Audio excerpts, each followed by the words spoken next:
আসসালামু আলাইকুম দর্শক, আশা সাইডে ডিম পেড়ছে, ডিমের বাফা বানাম। আজ দেখুন বাফা খাইতে কিরকম লাগে। তুমি এই জায়গায় কি করো? আমি তো বটবডি ছেড়তে আছি, কটা মাছের লাগে বটবডি দাও, এই বটবডি হয়েছে না বাবার বটবডি ছেড়েও আজকে মাছ টাছ রানমুনো কিছু ভাল লাগে না মাছ টাছ খাইতে। তো এ লইছো কি? আমি ডিম লইয়েছি, দেখো আমাকে সাইডে ডিমই পারছে। সাইডে আছে, সাইডে ডিমই পারছে। হ্যাঁ, এই ডিম দিয়ে আজকে ডিমের বাপা করো। মাছ মাংস ভালো লাগে না, আজকে ডিমের বাপা খামু। ডিমের বাফা? হ্যাঁ। আচ্ছা তাহলে ডিমের বাফা বানামু আনে। আচ্ছা তাই লও, এই ডিমের বাপা বানাবা। আচ্ছা তাহলে একটা টিফিন কিসির বাড়িতে ভাঙ্গে লইলাম,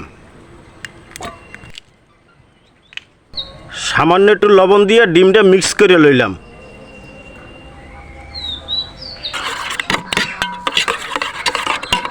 ঢাকনা দিয়ে ডাকিয়া ডিমটারে এখন সেদ্ধ করে লম, হালকা আগুন লাগবে, সুন্দর করে ভাপ দিয়া লইতে হইবে। সেদ্ধ হয়েছে, কাটতে লই লইছি, সাথে লইছি আলু। রান্না করার জন্য চুলায় কড়াইটা দিয়ে দিলাম। এখন সুন্দর করে তৈলে আবার ডিমগুলো ভাজিয়ে লইতে হইবে।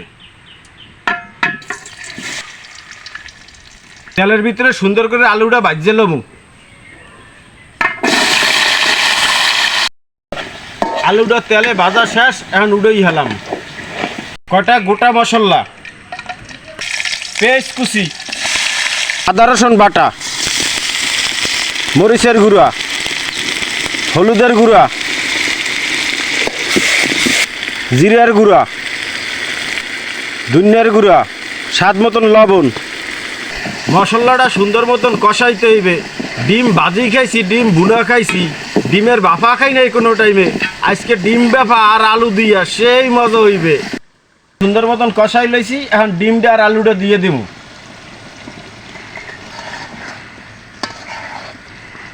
সেদ্ধ হওয়ার জন্য এখন একটু সামান্য পানি দিয়ে দেওয়া লাগবে।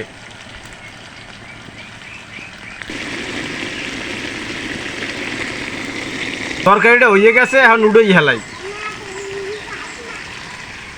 এখন ডাইলে লমু।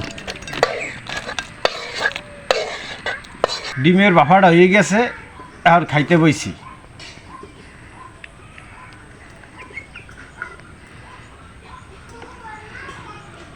বিসমিল্লাহ।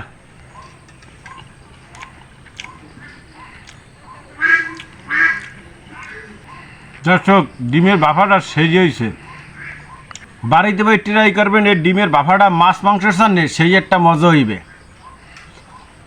ভালো থাকেন, সুস্থ থাকেন। আগামীকাল নতুন ভিডিওতে দেখা হবে ইনশাল্লাহ।